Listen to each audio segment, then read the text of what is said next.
Welcome to the Mindful Evolution Podcast, where I help you honor your authentic power, expand your impact, and step into your next level of heart-led leadership. Together, we will discuss all things life, relationships, business, spirituality, and personal development so you can build your soul-aligned life and be a permission slip for others to do the same. I'm your host, Leah Drew, women's empowerment coach, feminine embodiment guide, and a woman of many talents. Welcome to the community. Now, let's rise together.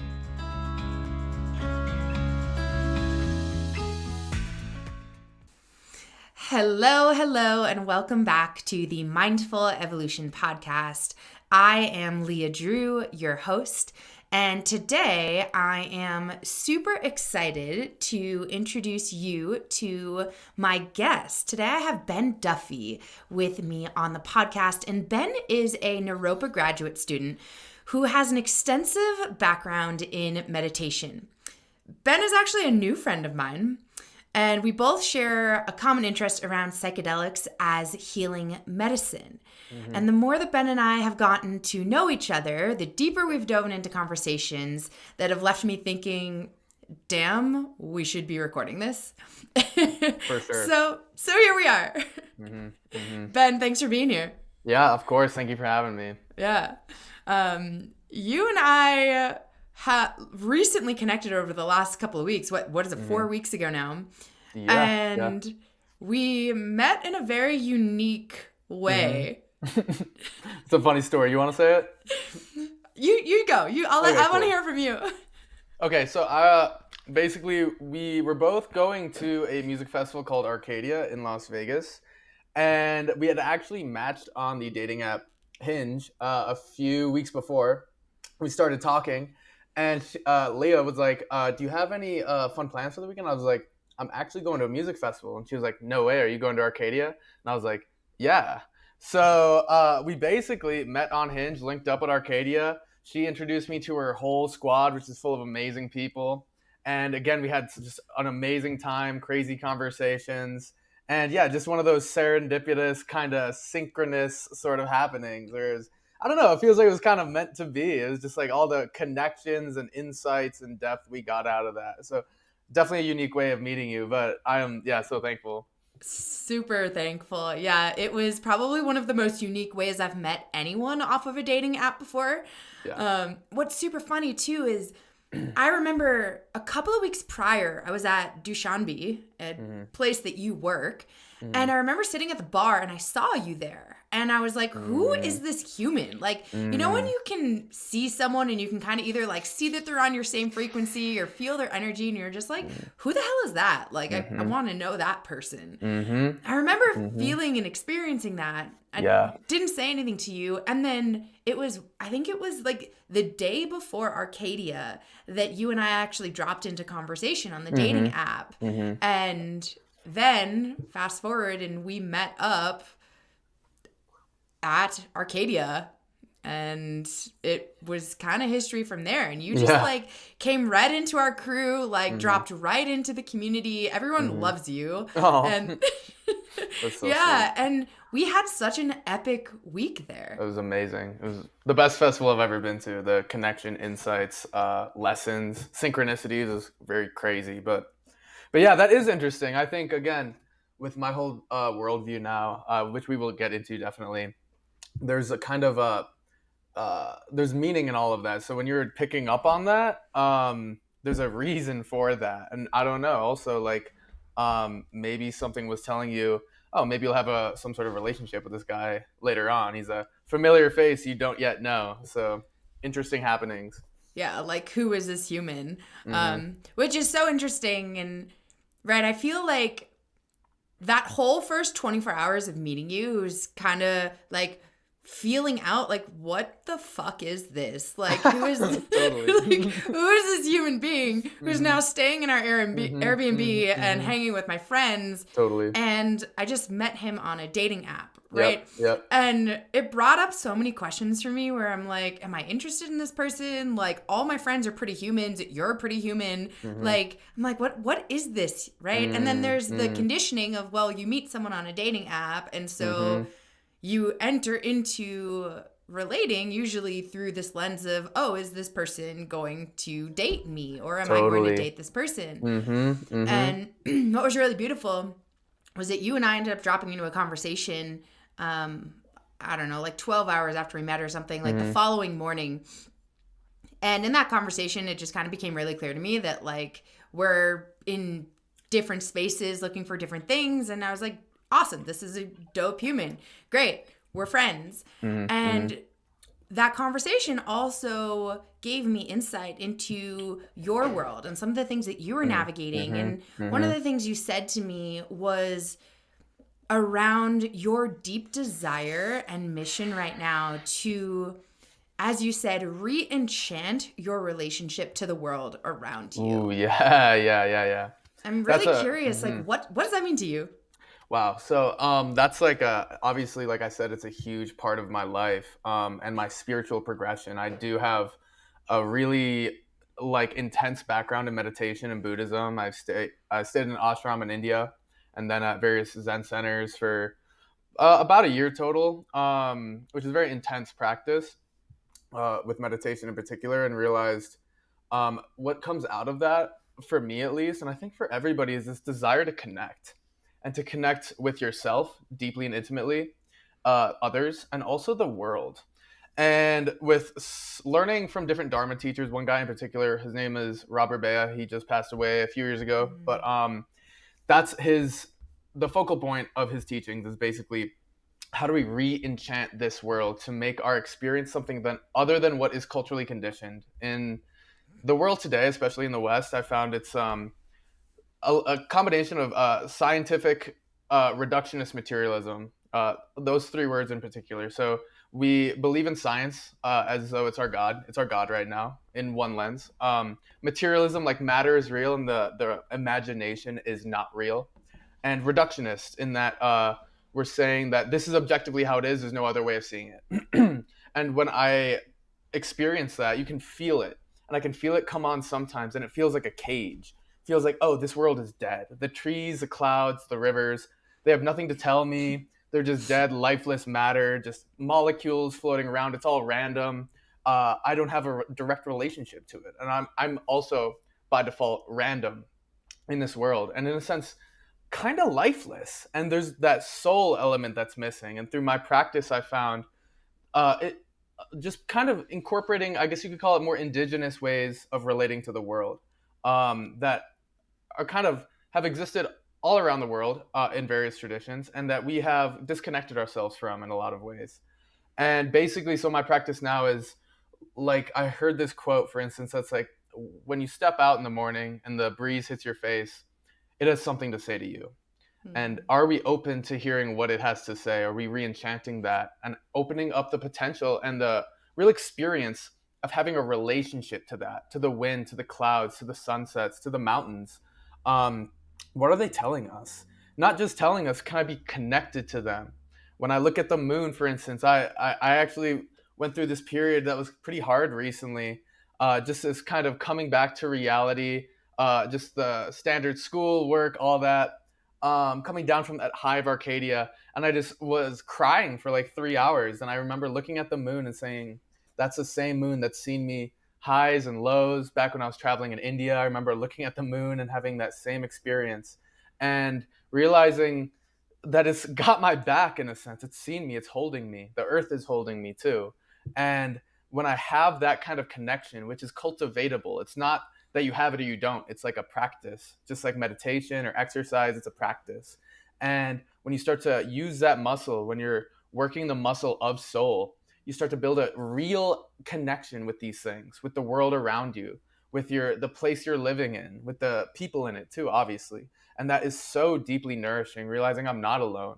These things are alive and they have something to tell me. And so that's a big part of my process. And what's also involved in that is narratives and the stories we're telling ourselves. Obviously, with materialism, it's pretty limited in a lot of ways. It's just matter, molecules, whatever science wants to say. And I'm not saying that doesn't have a place. Of course it does. And it's so useful in so many ways. But the problem with it for me is I think when most people take it to be objectively true, like there is, again, in a reductionist sort of lens, it's the only reality. We're cutting ourselves off from the potential to re-enchant this existence into something that is so deeply meaningful, because we've lost a lot of that meaning. And you see that manifesting, I think, in huge mental health crises at the level of the individual, at the level of society and the collective human psyche, especially in the West. So Big yeah, time. that's part of the work that I want to do, and it's complex, and we can get into that too. Again, using things like psychedelics to open you up to those experiences, become more sensitive, to maybe see how this reductionist materialist view is impacting me, how it feels like a cage, and asking the question, is this objective reality? And I'm getting chills saying this because that's the biggest part. I'm not trying to convince anybody, but it's asking the question and then feeling into your soul, with your spirit, the deepest parts of yourself, saying, what do I want to feel? And saying, maybe, the idea of needing an objective reality is in itself the cage that has been trapping me. And if I can see through that and open up to very different ways of seeing things, then how does that impact me? How do I feel it in my body? And knowing the intelligence that's in the body and listening, giving more, I guess, power to the body and what it knows, as opposed to my mind and what all the logic can say. It's like, oh, well, they proved this, and the scientists say this, so thus it must be true objectively. But how does your body feel? Mm. And Your body has so much wisdom. absolutely, absolutely, and yeah, I think that's a huge part of the work. But it's very, again, complex, because in my mind too, the body, although it has all of so much intelligence, deep knowings beyond the logical mind, it also is where the trauma of life is held. It's held in the body. So it's kind of like a double-edged sword, where you get to, if you're in the body, you are tapping into that intelligence, but you're also tapping into all that pain and that intensity from a lifetime of traumatic experiences and ways of seeing yourself in the world. And this is very culturally conditioned, and intergenerational trauma, affects us too. So it's hard work. It's not easy, and it's extremely difficult. But at the same time, probably the most rewarding thing I've found that you can do is tapping into that intuition in the body. But then, yeah, realizing how difficult it is part of the path too. And it takes practice. Like, Mm-hmm. it takes practice like a muscle. You get to build strength with it. And Mm-hmm. one of the things I'm hearing is, like, through this introspection, you get to find more connection within Mm-hmm. yourself, Mm-hmm. to Mm-hmm. your body, to Mm-hmm. your thoughts, to your Mm-hmm. stories, to your beliefs, to Mm-hmm. all that which lives within you, right? And through that, you actually get to re-enchant your relationship to the world around you because of that deeper connection, which is, Totally. in my experience and in my opinion, the deeper you go within, the more you can connect and expand without, right, around you, Totally. as within, so Totally. without. Mm-hmm. And Totally. that's a lot of what I'm hearing from you, is like, through this journey of going deeper within you and re-enchanting your relationship to your mind, to your body, to the wisdom within, that you're actually able to connect more with the world around Yeah. you. Yep. And like you said, so this re-enchantment goes in every direction. It's not just the world that I experience. It also comes to myself. What is the narrative that is a lot of the time unconsciously playing in my mind of what I am, who I am? So as far as like who I am, we have these stories that are linked to this solid objective belief of who I am, the stories behind me.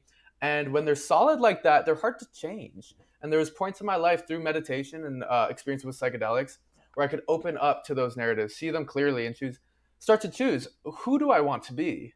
What is the story I'm telling myself about? For instance, the trauma in my past, the trauma that happened to me in my family dynamics, the trauma that happened to me culturally, being bullied in elementary school. Am I holding a victim mentality? And if so, why? And how does that feel in the body?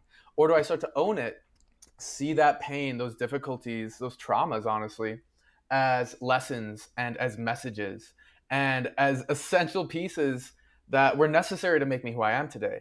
This is a shift in the narrative that we're saying that also has an unbelievable impact on our experience. I heard actually on an Aubrey Marcus podcast once, he was talking about a shaman who had this quote. He said, it's never too late to have a good childhood. And I love that quote because a lot of the times we see our lives, we see the traumas in them, and we think this is just objectively how it is. I'm just a hurt person forever because of this.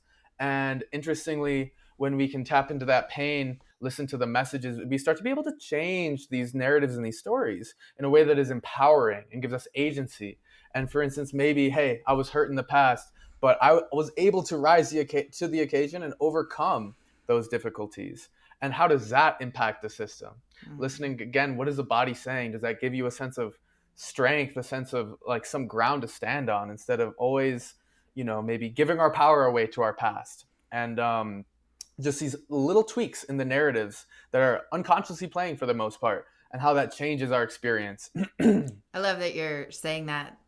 Love the quote that you're talking about, that it's never too late to have a good childhood, because it's not. You get to reparent yourself. You get to show up. You get to support yourself in the ways that you maybe weren't supported and that you needed as a child, so that that wound is not continuously open in your adult life, right? And actually today I had my last call with one of my one-on-one clients, and I just love this woman. She's 65 years old.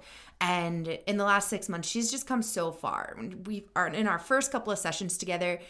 I couldn't say hello to her without just the waterworks, just the tears, right? And I would tell her, like, allow it to be, like, welcome it. It's here because it needs to move. And in our conversation today, one of the things that she shared with me was this stark difference between working together with me in comparison to being in some of the experiences with therapy that she's had in the past. And there are great therapists out there. So if you're listening to this, please make sure that you're not taking that the wrong way. But one of the things that she said was, in her past experiences, a lot of the therapists that she has worked with, they just kept replaying the story for her over and over and over and over again. And it led her to this place where her past continued to take her power away from her. And that's where she met me, in this place where she felt so powerless. And today she's sitting here, and I was like, what's your biggest takeaway from this experience? And she goes, that I am powerful as fuck. And I'm like, wow. Yes, queen. Right. But she said, it's the work that I did with you and the ability to hear your reflections, be invited into a different perspective, and then apply the tools that I've learned and that I've talked about, so that she was able to shift the narrative, to shift the story, to shift the perspective, so that she's no longer living in this place where that old story is replaying and the body's trying to keep itself safe, which is therefore keeping it in that state of fight or flight, right? That's an amazing story, yeah. But it was so cool to watch that, like, shift in her, and just hearing the differences in her mind around her past with therapy. Because I do think a lot of people go to therapy and they get very basic as fuck therapy that leads them to just continue ruminating on those stories. And it's unfortunate.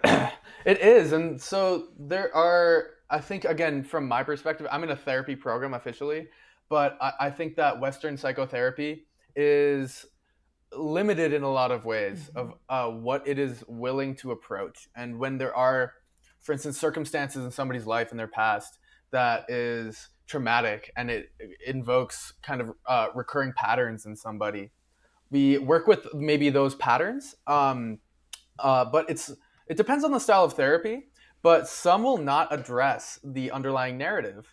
And this is where something like Buddhism and meditation can be so helpful, because a key point of Buddhism is this understanding of emptiness, which is basically saying, it's kind of complex to fully get into, but it's saying your experience of the world is completely fabricated. There is no solid objective reality that is independent from you. You are creating that. And when you realize that, it gives you some agency. And again, these stories that seem so solid, and when I say solid, like they're unchangeable, they just happen to me. That is a myth. In Buddhism, that's what they preach. And basically, when you hold that view, you can go into those narratives and start to actually change how we're viewing them. And like you said, and like with this client, it had a huge impact on their lives. And for me, that goes so deep. It goes at the level of my personal story of my life. And obviously, the traumas, the highs and the lows. What is the narrative I'm telling myself about this? But it also goes at maybe a wider lens.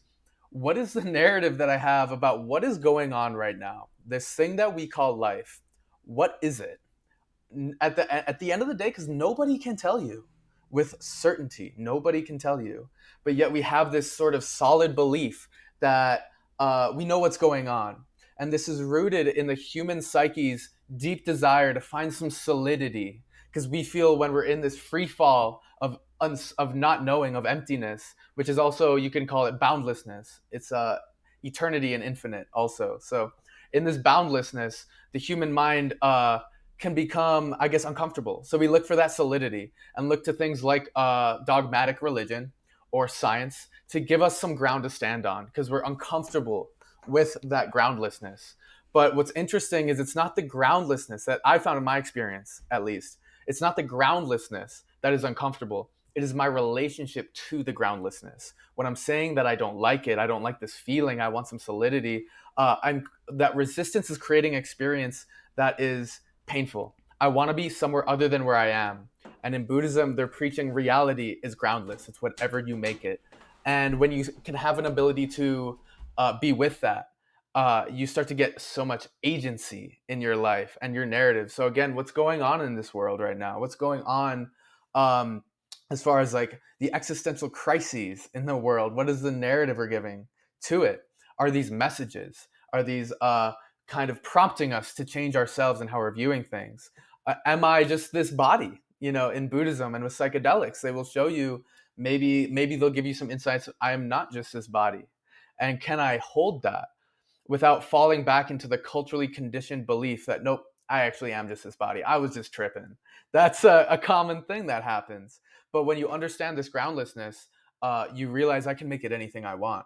And that comes into the re-enchantment work of listening to your soul, knowing for me that we are all God incarnate. We are all God manifest. And God is seeing a different world through every pair of eyes.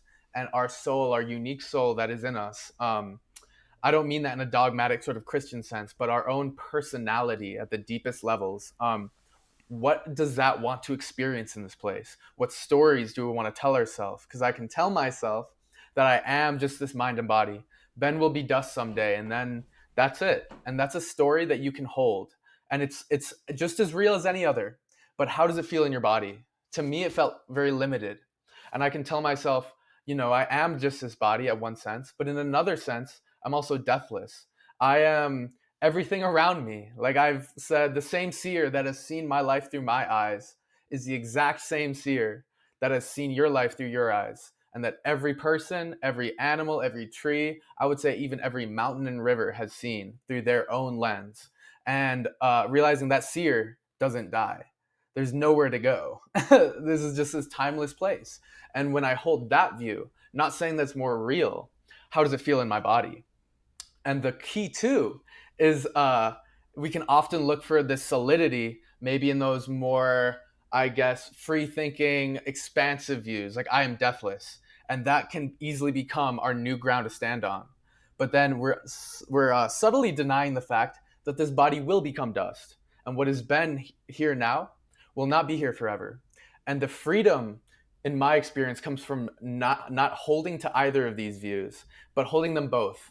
When you're not holding either as solid truth, you're kind of floating in the middle. And when you're floating in the middle, you can tap into both. You can realize, yes, I am in this limited body that will soon be gone. And learning how to relate to that and accept that, while also simultaneously finding that immense freedom in a view that is, I am deathless. Where could I go?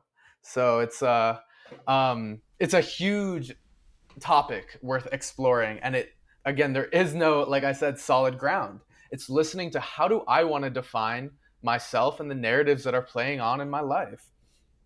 You bring up so many good things here.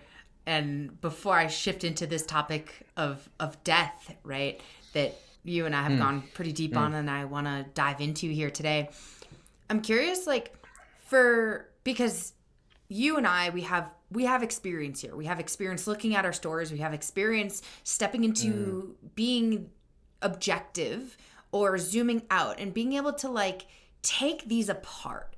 Yeah. Is there something that you would invite others into or recommend if they're just starting out in this journey of looking at their stories and looking at their narratives? Like, what would you say to them? I would say, first off, this is generally very difficult work, because the narratives, a lot of the time, if they're very solid, they can be painful. And there's nothing wrong with that. There's an element of inviting a sense of gentleness and compassion to the stories we have cultivated largely unconsciously. So in order to bring a sense of more fluidity to our experience and to our stories, we have to relate to them in a gentle way. Because when we're being harsh, interestingly, we're reaffirming that these are solid narratives and these are objectively how it is. And this is a subtle thing that's going on, is when there is harshness, what am I being harsh towards? It's some sense of solidity. I cannot be very harsh to something that's very fluid because it can move. So again, first step is that gentleness. It's real, just asking the question, what are my stories? Because a lot of the time it's unconscious. So what am I saying about myself and the world that is playing in my mind right now, maybe unconsciously, bringing that to the surface, and using things like psychedelics or meditation if they're useful, or just journaling, sort of activities like that. Like, what are my assumptions that I've just maybe taken as facts for most of my life? Just asking that question, and there is no right or wrong.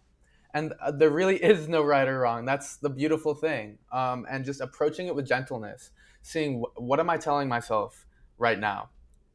And then going from there. Going from there, you can ask questions like, is this story real? And then how do I know? Asking these questions, how am I so certain that this is how it is? And again, there's no wrong answers. And you can totally answer that in a way that this is how I know that this is true. And there's nothing wrong with that. It's part of the exploration and growth. And just listening to yourself, what feels right. And also this, it should be noted that when dealing with difficult stories related to trauma, these can be extremely difficult.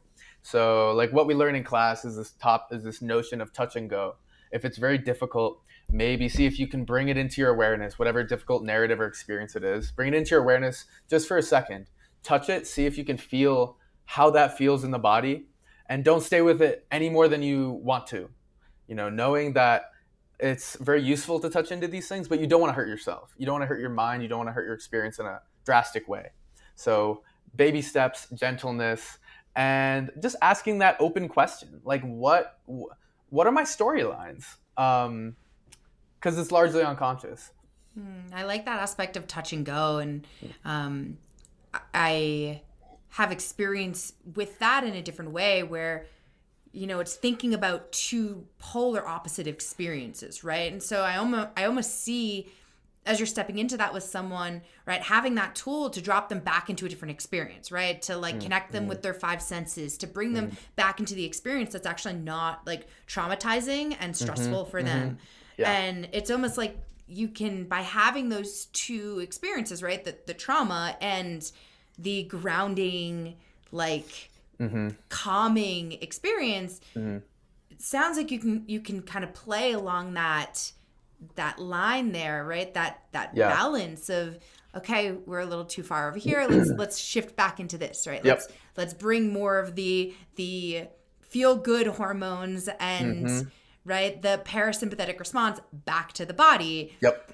And like it's cool. I like what you're saying here around the touch and go, because it's true. Like the longer you stay with this one thing that is continuing to drive your body into shutdown, the less you're actually going to be able to move through it with that ease and with Yeah. that like grace. Exactly. So it's like for me, when I was dealing with depression and really painful narratives earlier in my life, like it's so painful to get in touch with these things, and just but also at the same time, I knew like I can't just live with this pain here. I want to be able to address it somehow. I don't know how to do it. And I thought it was so cool how you just had your cat, because like for instance, little things like that, like having pets, or like calling your parents, or talking to your friends or trusted people in your life. Like these are all ways to resource.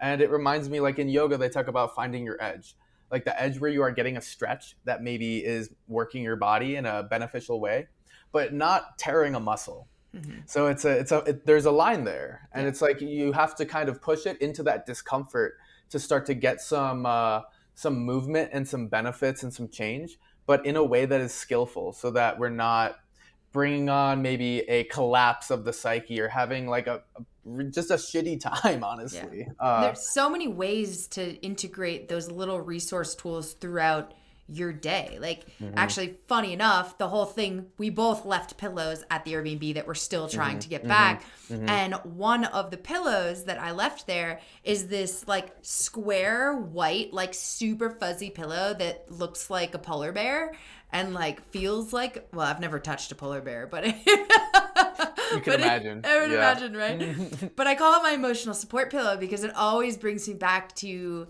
like this state of calm.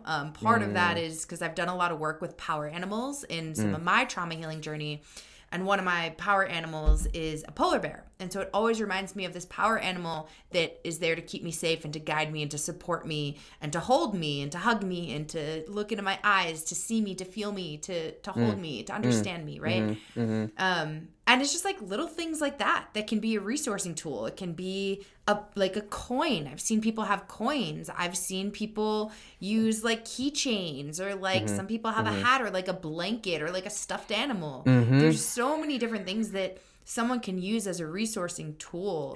There's also things like anchoring, where you can like anchor an experience like into a particular area of the body. And so if you're in public or at work, like you can rub that spot and it anchors you back into that like grounded space. But there's so many incredible ways to anchor yourself with different resources. Yeah.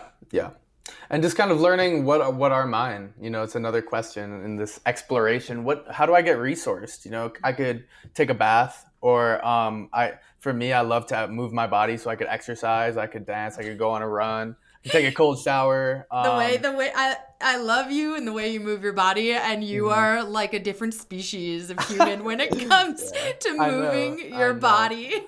I know, it's true. And I think a big part of that is because like earlier in my life, when I didn't know how to work with like so much emotional intensity, it was just my outlet. It was sports, strength training, and running up mountains. And then I discovered things like yoga, meditation, and that just works for me. You know what I mean? And I'm developing more hobbies and passions around that, like playing music, doing art. Like all of these things are so beautiful, and they really help to, again, resource yourself. And again, it's like if you choose to walk that path and start to do the difficult work, then they can be such invaluable tools as you do that. Important. Super important.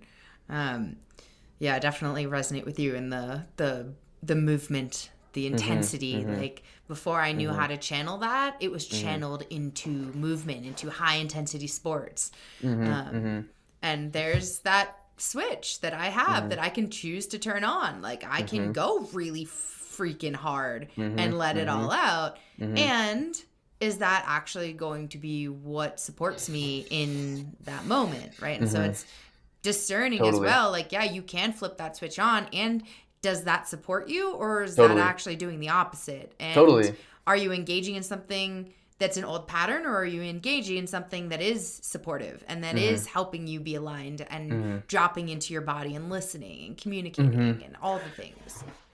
And it's interesting learning, especially in this therapy program that I'm in, like any of these activities, they can be so useful and help you resource yourself in really, kind of uncomfortable times.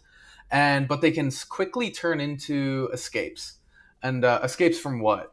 And this would be that feeling, that discomfort. And this is where, for me, meditation is priceless in what it shows you, teaches you, and how it gives you a sense of resilience. So if I sit for 30 or 40 minutes, it's a long time for most people. I've been doing it for a while.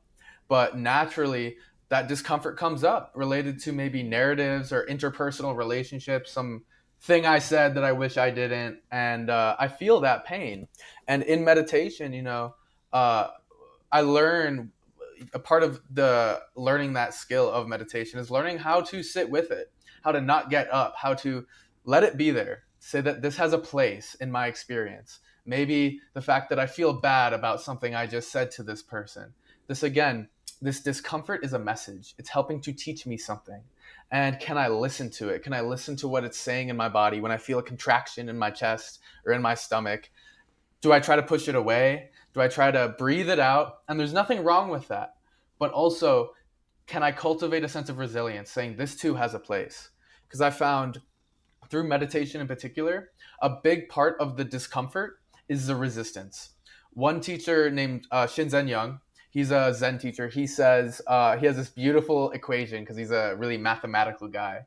He says that our experience of suffering is pain multiplied by our resistance.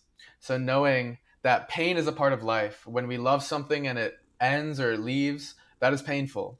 But our resistance to that change, like maybe the high of the summer, of all that social connection, the festivals, for me being up in the mountains, when it gets, when the days get shorter and darker and colder, there's that shift that happens. And it's not so much the cold or the darkness that's painful. It's my relationship to it and the fact that I'm resisting it, because it's like, oh, but that was so nice before, and I just want that back. I don't want this. And that's actually creating a much more suffering-based experience than just sitting with, this is something ending right now. This is something new that is emerging. And just realizing, how much am I resisting my experience when I have this discomfort in my body? How much do I just wish it wasn't there? And again, this is hard to do. And meditation, in my experience, is one of the absolute hardest skills to learn and become intimate with. But that ability to sit with the pain, which when it comes up, there's naturally that resistance, that clench, that tightness. But over time, you sit with it long enough. You just sit in your posture or lay down or just keep it there. Let it be there. It will naturally move through you. You will naturally relax into your current situation, into the current happenings of your life. So it's really, interesting how, again, we're creating this experience with our mind, of the level of how much I'm resisting this experience so much. I broke up with a partner and I just wish I was with her. And then that experience is so painful. Instead of I'm not looking at the world around me. I'm not becoming intimate with myself. I'm not becoming intimate with the, other people around me. I'm not seeking that connection because I'm dwelling on how much I miss that. And there's something beautiful in the grieving process, obviously, and I want to honor that. But at the same time, when I'm resisting my current situation, we are amplifying the experience of suffering. Yeah, pain holds so much power, and there's so much insight in pain. And I love that you bring up the understandings of pain through the physical body. And for me, when I started in my work, I was a pain management specialist. I was working with people that were coming to me to treat all these areas of chronic, acute, really intense pain. And part of the reason why the way that I treated was different was because instead of being the body worker that's trying to push out the pain and rub it out, I would invite them and encourage them to be with it and to ask questions and to find out where is this coming from and why is this here? What is this connected to? What is the root? And actually in that, I had a really, really another beautiful thing, conversation that happened today with a friend. She's also a body worker. And she reached out to me this morning and she says, hey, I've got this thing I want to run by you. I had this, she calls them what would Leah do moments. And she's like, I'm having this, she's a climber, really intense, hard working athlete. And she's like, I've been having this, just this tension in my shoulder and it just won't let go. And she's like, there's some pain, but I'm doing all the rehab things, like nothing's shifting. There's nothing wrong with it. It's just here. And in the message she sent me, she said, you know, all of this really started around the time that I lost like 6 really close people to me in my life in a very short period of time. And she was experiencing all this grief. And so she's like, I'm not sure what to do. Can you maybe offer some guidance? And I just prompted her with some questions. And what we found was that this experience of grief, the first time she experienced it was when her grandmother passed away really early on in her life. And we started diving a little bit deeper into that relationship with her grandmother.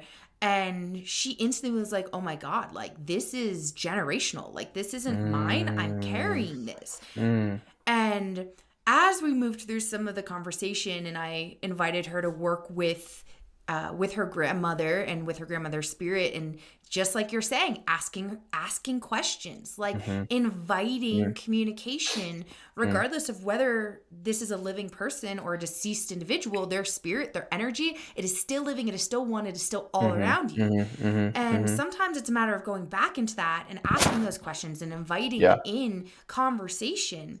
And after this, like, Instagram chat that we had, the last message that she sent me, she was like, Leah, I'm not even kidding you. This is the first time that I have not felt the stabbing pain in my shoulder. And she's like, like just through having that conversation and opening that up, like her body just like immediately shifted.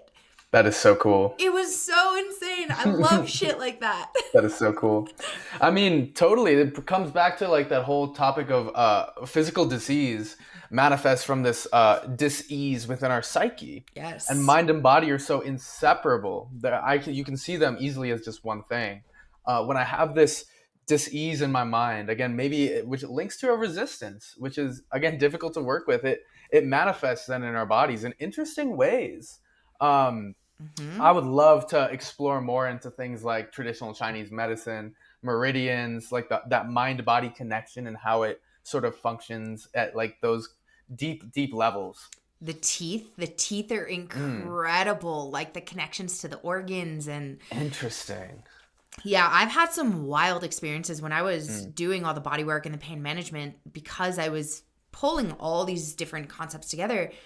I would have the craziest sessions that I verbally like could not explain to someone without looking at me and being like, what are you doing in your sessions? I'm interesting. Like, it's super. I remember this one woman came in, severe tooth pain, like this toothache would not go away. And we tied it into some organs and emotions that the organs were holding. And we worked with the emotions. We moved the emotions. The woman left there without tooth pain, and she never had tooth pain again. Like, there was nothing wrong with her tooth. That's so crazy. I had no idea that. I mean, obviously all these body parts are connected. Never thought of the teeth as big being time. One of those places. Big time. That's so cool. And it's, again, so interesting in this, like, scientific materialist paradigm we're living in. It's like, oh, just go to the dentist. It's like, what about, could this be psychologically rooted? Knowing how inseparable the mind and body are. You can't disconnect them. Exactly. And it's like, then working at the level of the mind, like for instance, how someone like Joe Dispenza, for instance, you work first at the level of the psyche, of the mind, and see what then manifests physically in our forms. And it's again, I see this as the new kind of cutting edge of science. I see like energy work, learning the depth of this mind-body connection to be the new precipice, or one of them, where we could go in science when we're not so rigidly in this sort of materialist reductionist view, when we start to open up to things like our imagination, our stories, narratives, on how they're affecting our lives and our bodies even. And it's so exciting, just because these conversations are part of it. Yeah. We're bringing this to the awareness of, again, the collective human psyche. And then these questions get to be asked, and not just by us, which is so exciting. So exciting. Yeah. The first episode of the Mindful Evolution podcast, if you guys haven't listened to it, it is all about creating global change through a mindful evolution. And I talk about this concept of mindfulness and meditation and introspection, and how bringing that to different areas of society, right? From socioeconomics to the education system, to climate change, to the government and politics. And I talk about how things could look different if more mindfulness was brought to each one of these areas. And it's so interesting to think about, because it's true. Like, if we apply these concepts that you're talking about, right? This aspect of life and death, of being one with all things, of releasing, of surrendering, of recognizing that you are part of God. Like, God is moving through you.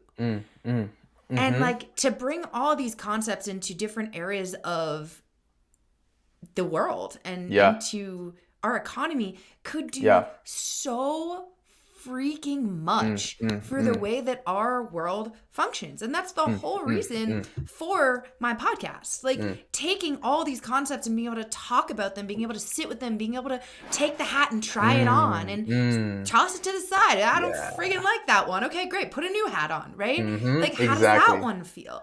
And through that experience in your body, and through that experience that you have in the mental space, how can you create a deeper and more impactful evolution within your own world, and therefore within the world around you? Totally.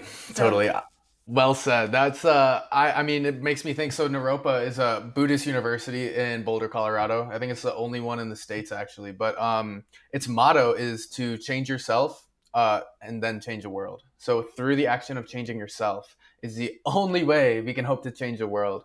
And also in Buddhism and with meditative insight, you realize this duality that we experience, as far as there's an internal me and an external world, is a fabricated and in a sense a false duality.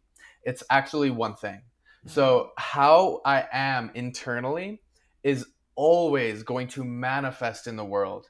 And again, you look at the collective human psyche. How are we at the level of the psyche? Because that is what is manifesting into our world. I'm getting chills saying this. You look at how, maybe how something like the patriarchy, how this unbalanced emphasis on the masculine and granting all the power to the masculine has affected us at the level of the psyche. And then, interesting, how are we treating both women and also our divine mother source, the earth itself? We just rip things out of it. We just take and take and take, and we don't think about the fragility of those systems. And now it's coming full circle, and we're forced to reckon with this. And it's like, okay, so realizing our internal state will always manifest externally. So when we are at a state of peace, contentedness with ourselves, that's the most vital work you can do for the world. And it's an interesting shift, because so many people think, I want to change the world. And I had this view forever. And I still do. I still want to have that impact. But the question is then, how do we do it?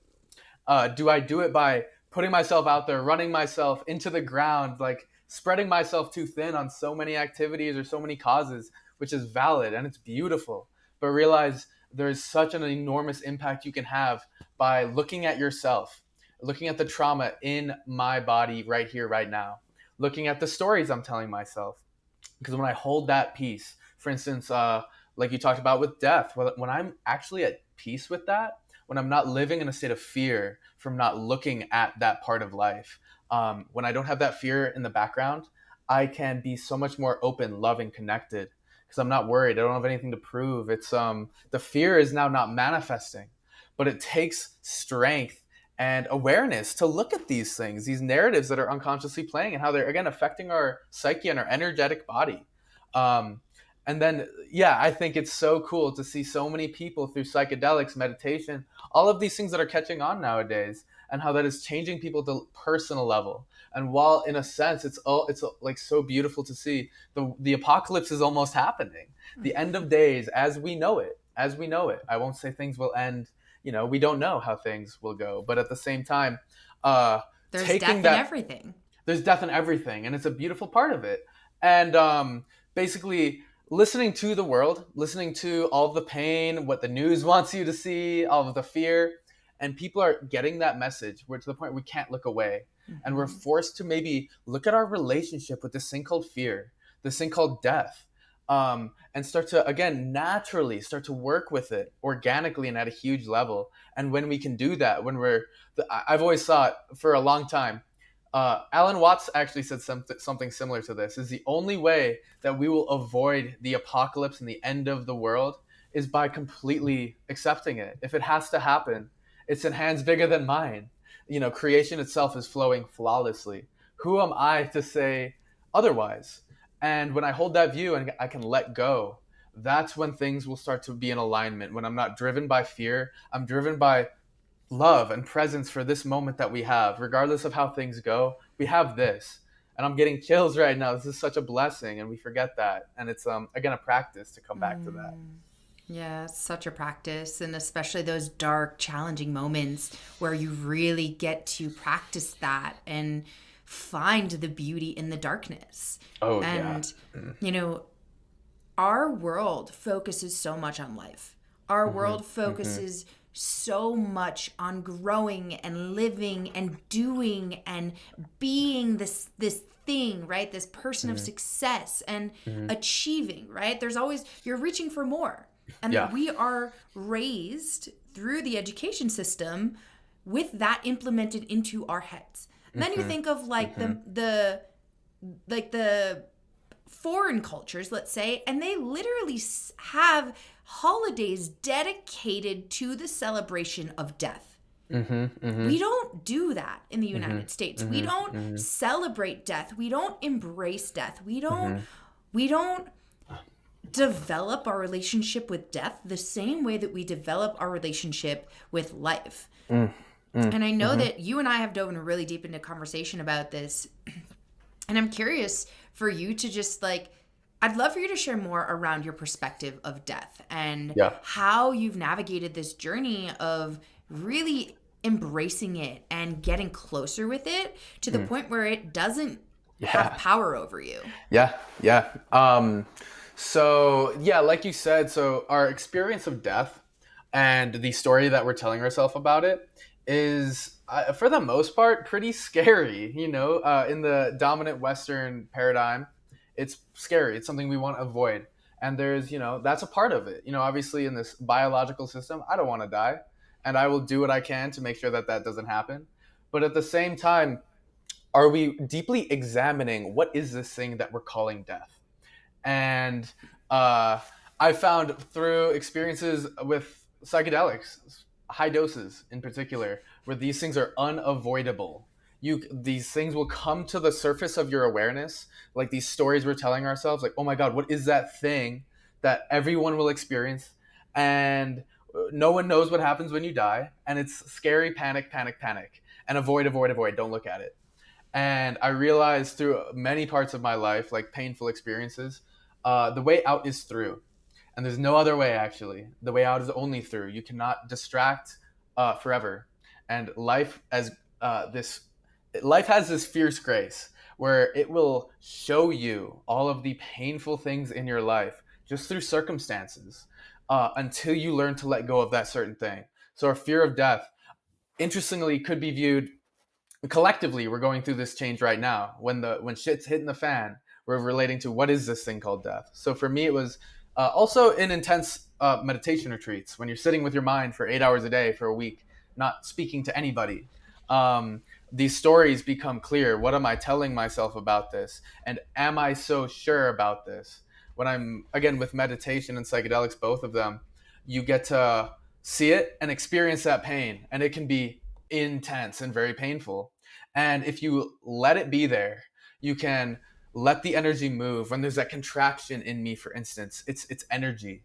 That energy has accumulated, and I can learn to work it through my system. For instance, for me, up the channels, the central channel, and out through tears, sobbing about, hey, maybe this is a part of life. This will end. And that is sad, because I love this place. Not looking away from that. I love this place, and it has to end.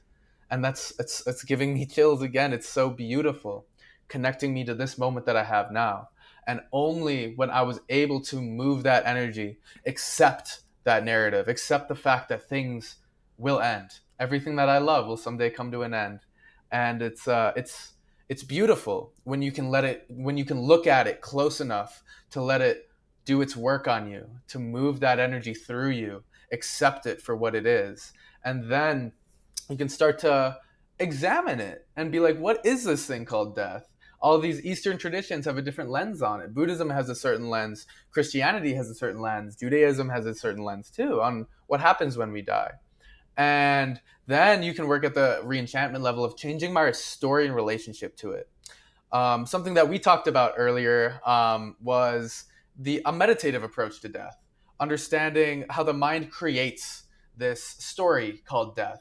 And that is linked to the fabrication of life. So when we say that we are alive right now, which is not an objective reality in meditative experience, you will see that. It's a story that we're telling ourselves, that this is life. It's a concept and a label. When you realize that I've created a life, you have to create a death. It's a duality. And it's like when I create an up, when I say there is an up, I've actually simultaneously created a down. When I've created an inside, I've simultaneously created an outside. And this is just a mechanism of how the mind works. When I create a life, I've created a death. But yet that does not objectively exist. It's just a label and a concept. So when we realize that, what happens when I don't call this life? Is there even a death?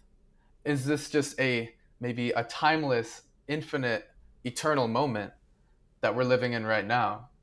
And just seeing how the mind is fabricating our experience and learning, again, this is where the re-enchantment is so like fun, nourishing, and deeply fulfilling, because I can learn the mechanisms of my mind and learn what are the stories, what are their impacts, and what do I want to feel. So it's so interesting just to become aware of this is what my mind is creating right now, and how our culture is reaffirming that by everyone you interact with, for the most part, is holding that view. And just little things will impact you and kind of reaffirm that belief. And then the practice of coming back to, is this true? Is this real? Looking at this narrative and holding it, and maybe looking at it long enough to poke the holes in it. I remember I took an intro to logic course in undergrad, and the professor, some Greek philosopher, said that we don't look back on infinite time before us with any sort of fear or apprehension at all. Why is it then that we look towards the infinite time ahead of us with so much fear? It's kind of the same thing. So it's just like you can start to build these certain narratives that really change things, and how that fear of death is so central. It's so central in our whole experience. It's like the whole YOLO mentality. So go out and get it. And there's something beautiful about that. But it's like, for me, I didn't like how much of a cage it felt. Because, it felt kind of limiting.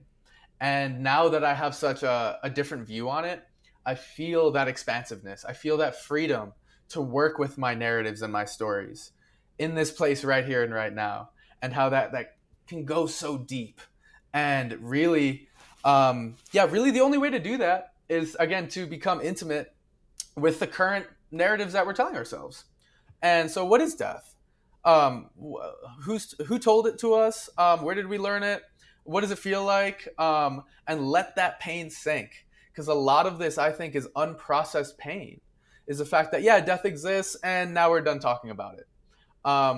Whereas, this is where something like a funeral can be so beautiful. Or in some cultures, I think it's somewhere in Africa, they do like days of wailing, just sobbing, to move that energy, to move that grief out, to not look away from the death. Because it affects our whole experience. And it's so deeply rooted. I think it's such an interesting topic to really examine. No, I love it. And I think it's such an important topic for people to examine. This past year, I did a lot of work diving deeper into my feminine. And I read the book, Women Who Run with the Wolves. And this book is just hammers home through these beautiful ancient stories and like tales that have been passed down through generations about the life-death life cycle. And it was a really beautiful journey of reading this book and sitting with every different facet of death that this book discusses through these beautiful stories that are centuries old. Mm. Mm. And there's so much medicine in that, right? In Yeah. those older Mm-hmm. stories, because you even said in what the philosopher or teacher mentioned, like, we don't look back on on ancient times with fear. Mm-hmm. And I think part of those stories from the past are meant to help us with releasing that fear so that Mm-hmm. we can Mm-hmm. embrace the fullness of the spectrum. Like you're saying, Yeah. if you're going up, you're immediately creating a down, Yep. right? And Mm-hmm. if you're going Mm-hmm. in, you're immediately as well Mm-hmm. going out. Mm-hmm. Right. Mm-hmm. And that's a law of physics, right? I Mm-hmm. forget exactly the words of the law of physics, but Yeah. it's like, Mm-hmm. right, with every action, there's an equal and opposite reaction. There we go. Yeah. There, I love it. There's my 10th grade Exactly. physics. Yeah. Mm-hmm. Right. But, you know, I love what you're talking about here. And I hope that our listener goes back and they re-listen to especially this conversation around death, because Mm-hmm. there's so much here. And even for me, like, just sitting and listening to you, prompt us with these questions, it's like there's so much that I can sit with, or more that I can sit with around death. And I know you and I had a discussion around, like, how cool would it be to have like a death doula like on the podcast? Like, that'd Yeah. be sick. Yeah. Which right? I will hook you up with them eventually. That'd be I'm amazing. gonna get their 'Cause email. Yeah. it's like these topics that aren't widely discussed that, in my opinion, are the ones that are the most important to discuss. Totally. So that is, again, linking back to what we talked about earlier, which is this resistance that we have, culturally speaking. Here in the States, like, we don't, it's hard to see a dead body. When I was in India, they burn bodies openly. That's part of their culture. You will also, if you're out there long enough, you will see dead bodies. It's a part of their culture. And in Buddhist meditation, one of the most fruitful meditations is sitting in the charnel ground. So this is a place where people leave bodies to either burn or just rot if they can't afford the wood and the cremation. And when you are sitting in that place, you see it intimately. And naturally, just through exposure, basically, it's kind of exposure therapy, your resistance to it loosens. And that is something in the States, or in the West in general, that we have looked away from for so long. And when we resist it for so long, we are unconsciously creating such a scary relationship to it. And again, this is directly related to our own individual psyches. When we have darkness in our lives, what is our habit? Is it to run away, distract, or prove yourself in some other way? Or is it to become intimate with that part? Is it to run towards the pain, run towards the uncertainty and how painful that can be? And realizing that it's not the death that is scary at all. It's just that we've resisted it so much. We've created an experience which is this monster in the closet. And when we start to have these conversations and we start to bring up, yeah, every being is going to die. I've actually realized that is what makes this life so beautiful. Like the wildflower season out here in Colorado, when Epic. the mountains are popping, like, it doesn't last long. These flowers are going to go, and that's like like, what is it, a few weeks or a month? Then they're gone. And it would not be so deep and meaningful if they were here forever. No. And I'm the same way. I'm the same wildflower. I'm the same stars in the sky. And it would be almost meaningless if they were there the whole time. And it's realizing it's the impermanence that makes this so special, and it connects me back to right here and right now. This is what we've got. Is death coming? Yes, of course it is. And by sitting with it, by bringing these things up, like I said earlier, just by letting it be in our field of awareness, naturally, if we can hold space for it, we are just even passively changing our relationship to it. Where now it's not this big scary monster in the closet. This is something that I am starting to build a relationship to. And this goes into re-enchantment as well. When I can become intimate with death, I can start to have a relationship to it, knowing that it's on the way. So when it comes, if I'm lucky enough to see it coming, then I have this relationship to it. And it's almost like another being. I can start to relate to it, like, oh, here it is. This thing that I've been cultivating a relationship to my whole life, and becoming intimate with and not resisting. And it's interesting doing hospice work too. I was a volunteer at a hospice out here in Boulder, and just seeing how like people, when they get, you know, very old and they know death is coming, there's a wide variety of ways that people relate to it. Some people have so much resistance and they become sour or quiet or completely disconnected or just angry, and other people, they have this letting go, the being with it, ending the resistance to it, and they are just, you know, they're okay with it in varying degrees too. But this is, luckily, we don't have to wait to be dying actively to do this work. We can do it now. And while I was at a Zen center in Vermont, actually, one of the teachers said, in Zen, we're not walking the path of life. Actually, we're doing the opposite. We're walking the path of death. A goal of this practice is to die while we're alive, while we have this life in us, to experience the beauty of this place so fully. And until we do that, we have this underlying hum of this fear. And like you said, this is a progression of building this relationship and this intimacy and familiarity with the topic of death, with the concept of death, knowing that it's on the way. And even for me too, like, it's easy to say now when we're just talking about concepts, but hey, if I, you know, I got some disease or I was dying next year, it would be a different story. That's when, you know, rubber hits the road. What is my relationship to this? And we get to really deeply examine it, say, and this is where practices can be so useful. Like, there's one that's like, hey, if I was dying, if I had a month to live, how would I act? Feeling that in your body. How would I call my parents more regularly? How would I treat people if I knew I was dying? And it's so interesting we can do that now. And how does that change your experience? And it's in another Buddhist tradition, they talk about the contemplation of death is one of the most direct paths to deep freedom. And I really believe that's true in some ways. Yeah, I would resonate with that. Just being able to see like how much freedom you can find, because through being with death more, because you're then able to be more present and grateful in this moment here. You know, Absolutely. Something too is like, if you're resisting and if you're avoiding and if you're choosing not to look at it and if you're pushing it away, you're not then actually able to process it. And if you're not processing it, that's how we continue to fuel unprocessed trauma, generational trauma.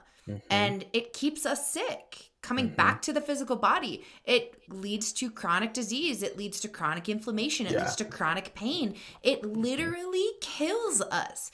And so now you have this interesting thing, right? By avoiding the thing that you don't want to look at and by avoiding processing the death of something, it doesn't even have to be the death of your physical being. You're actually leading yourself faster to death because you're fueling it within your body. Yep. That's a wild thing to think about. Exactly. That discontentedness that we feel in ourselves with just the way life is. It's like, and it can be, like you said, it can be the death of this physical body. That's a huge one, obviously. But it's like the death of a belief, a relationship, a pattern, a thought, an experience. Like the death of everything is dying. Exactly. And in Buddhism, they talk about what they call the bardo states. So these are kind of translated to transition states. And these are between one thing into another one. And in the Tibetan Book of the Dead, for instance, they talk about these states that we experience after death, after physical death. But you can look at your own life just over the years and see these bardo states from when I had this solid experience of myself, of my relationship, of my job, of who I think I am. When you start to change that, you enter this transition space that is, for most people, extremely unpleasant. It's for me, it's extremely unpleasant. And it's doing the work of realizing, oh, this is one of those bardo transition states. And also, how am I relating to it? Can I relax and open into it instead of being like, fuck this, I want to be back there, and which is natural. It's natural. But at the same time, learning this is making my experience very difficult a lot of the time. Can I relax into what's here now? A Buddhist teacher who came to speak to my class recently, Andrew Holacek, amazing. I would highly recommend his book, specifically on Tibetan dream yoga. Really interesting. But he said the whole spiritual path can be characterized by opening and relaxing to what life is giving me right now at any point in time. It's again not what life is giving me necessarily, it's how tense and solid am I. Can I open and relax into what experience is giving me, showing me? And a lot of the times, again, through changing the narrative, seeing it as grace. These difficult times, when I look at my past, those difficult times chiseled me into who I am today. And I am so thankful I went through that. At that time, it was the, hardest experiences of my life.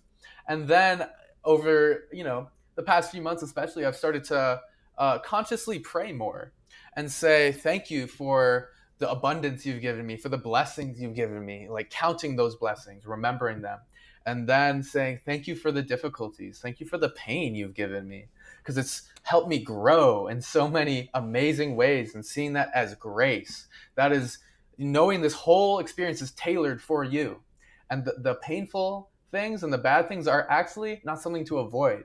It's creation and experience helping you to chisel you into something new, something better in various ways. And then now I pray and I say, thank you for the abundance and thank you for the pain you've given me. And also thank you for the abundance and thank you for the pain that I know is on the way. So then recently when life has gotten hard and it's been painful, I come back to that and I remember, oh, you know what? This is actually what I prayed for. And thank you. And it doesn't necessarily make it easier, but it helps to, kind of loosen things up a little bit and be like, right, I prayed for this actually. And thank you. Yeah, it's so interesting. First of all, I want to, before I speak on that, I love that you are starting to pray more regularly, and praying doesn't have to be getting on your hands and knees and praying to God. It's just like God is in everything, right? Like being thankful and like expressing that thanks to the world around you. And it's that whole concept of like giving and receiving, right? If you're taking from the world, what are you giving back? Yeah. How can you give back? Totally. But something that I think is so beautiful is this relationship that I've cultivated over time by diving deeper into myself, deeper into my work, opening, softening, right, relaxing. Through that, I've cultivated this relationship with suffering in a way that it's like no one really ever likes to suffer. And it's like, okay, I want it. Because that suffering, like you said, it chisels you. And it leads you to grow and gain wisdom and connect more deeply with the knowledge within yourself, right? That deep inner wisdom that you have. And through suffering, we are literally created and transformed. And so it's this funny thing now where it's like, oh, I don't want it, but I want it, right? Exactly. Like, yeah. Which is so funny to be in that space where I remember, in my past as a younger girl, like life was so hard because I didn't have the tools. Nobody talked to me about how to open and how to soften. I always go back to this concept of, could you imagine if every single student across the entire world who actually, or let's just say the United States, who stands up and says the Pledge of Allegiance every single day in school?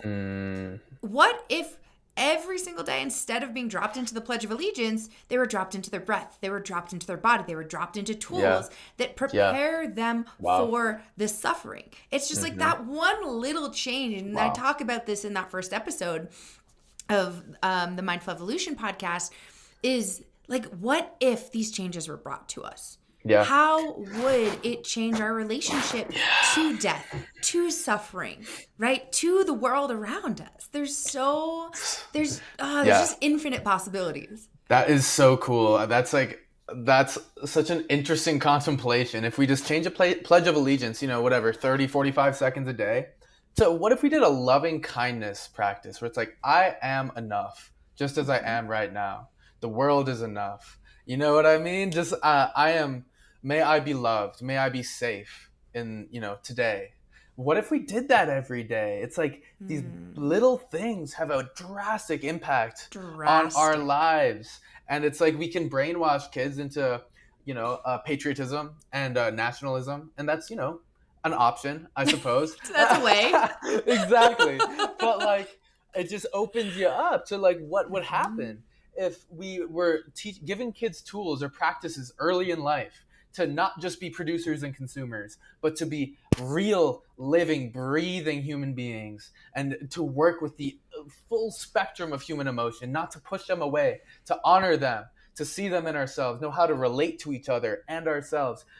What impact would that have on the It's world? massive, Yeah, massive. and it's cool. Again, I think this is the beginning of it.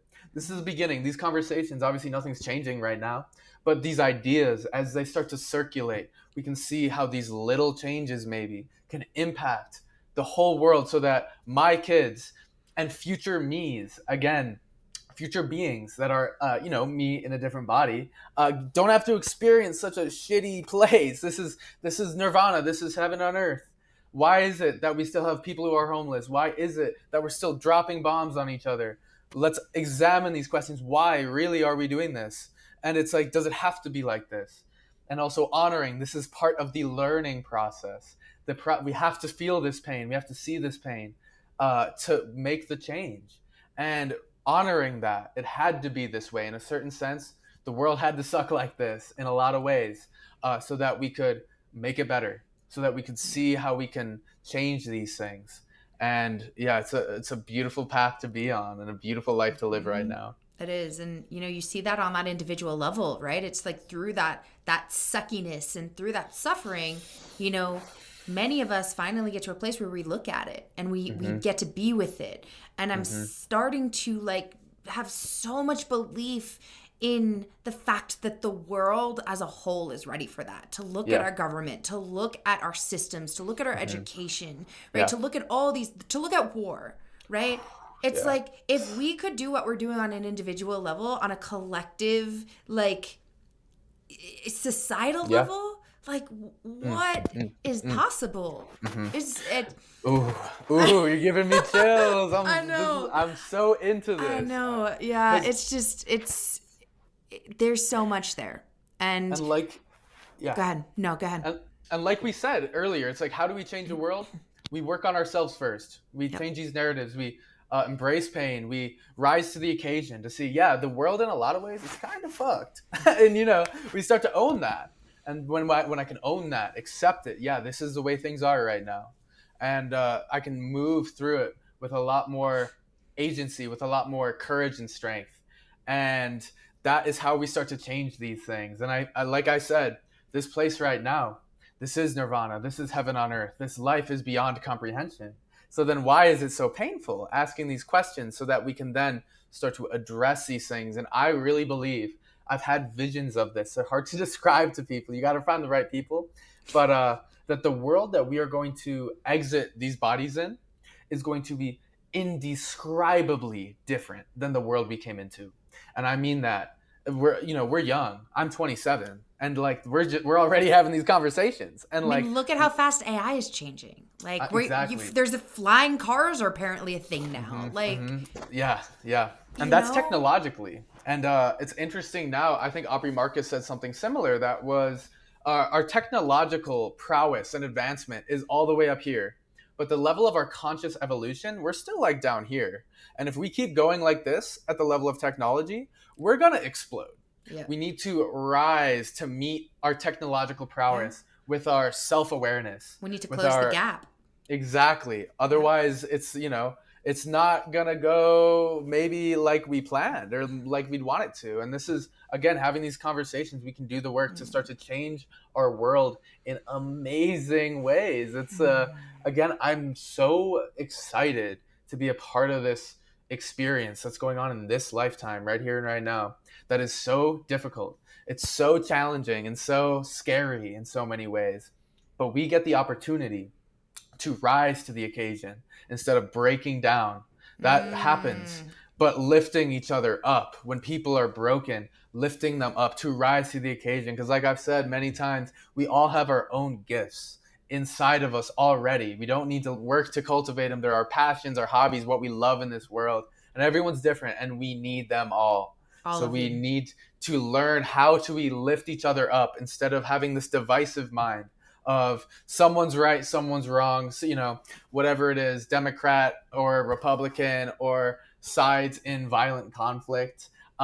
Instead of that, how do we not live from this divisive sense of self, and learn to connect, see the humanity in both sides, All see that inclusive. exactly, so that we can bring each other up, and and we get to experience that. And I think these times that we're living on are intense, and I think that they will get more intense until the collective human psyche learns how to work with pain, work with fear in a way that is beneficial and healthy, and not pushing it away, not being afraid to talk about these things, not being afraid to feel, and learning the skills necessary that nobody taught us, and realizing, how do I learn these skills now from my own experience, and B, start to teach these things, teach them to kids, teach them. Like, I had such a hard childhood, so many people did. It's so difficult, and because we're not given those tools, we're taught how to be a consumer and a producer, not how to be a thriving like human being. And it's we get to make these changes, and I'm so happy you had me on the podcast, because this is like how it happens, is It starting is. with these conversations. It's exactly how it happens. And yeah, what's coming to me is like, learn it and lead it, right? Learn it and lead, right? Embody it, live it, and lead as an example. Pass it along, teach others. And by you simply, you don't have to be on Instagram. You don't have to put all the stuff out to the world if you don't want to, right? But by simply learning it, embodying it, and taking action to be it, and to soften into to be. It's not always about doing, but to be. You are going to influence all of the people around you, and they will see you. And if it is in their journey to follow you, they will. Right? But like you said, it's like lifting others up and supporting them and holding them.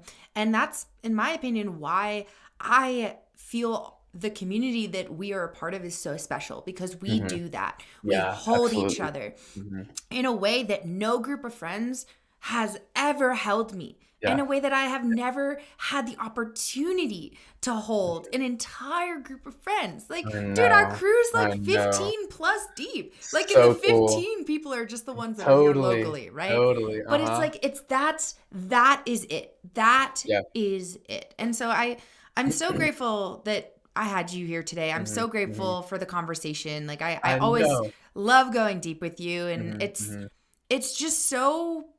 It's so beautiful to share in this with you, and now to be able to share this with all of those that are listening. Totally. Absolutely. Yeah. Yeah. Thank you so much.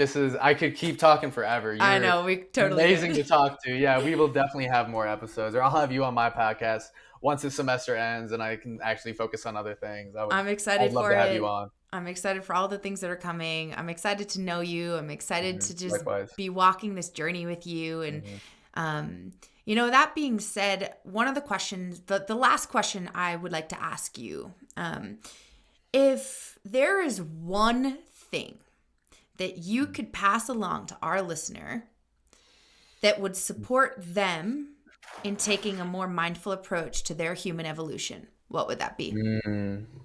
Ooh, wow. It's it's hard to make it all one thing. I would say, I love the advice that Andrew Holacek said, is being honest with our experience, what is directly happening to us right now with us, and learning how to open and relax and bring some gentleness to that. And at the same time, maybe there can be an element of courage in doing that, because it's difficult to open and relax when things are really scary. And I found courage is the antidote for fear, is learning I actually do have that strength to rise to the occasion, whatever it is in any of the listeners' lives. There's that ability to have that courage to see it for what it is. And at any level, even if it's just a baby step, that is a huge step, just to take that courage to open to my experience, what is happening inside of me in the external world, open and relax. I love it. Yes, you are so capable to step into that honesty, to step into that relaxation, that openness, and to step into that courage.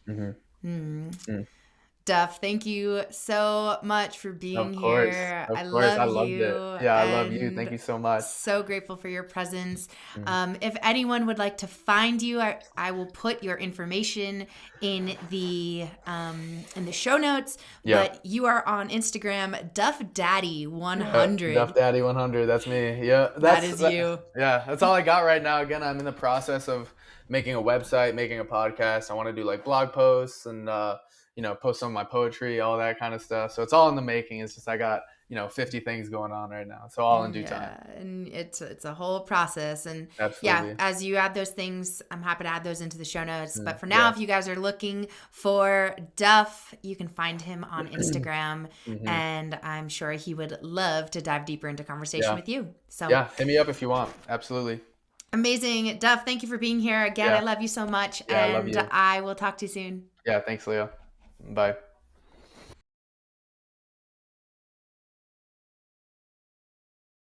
Thank you so much for taking time out of your day to tune into this episode. I love connecting with my listeners, so if any part of this episode deeply impacted you, send me a message on Instagram and let me know.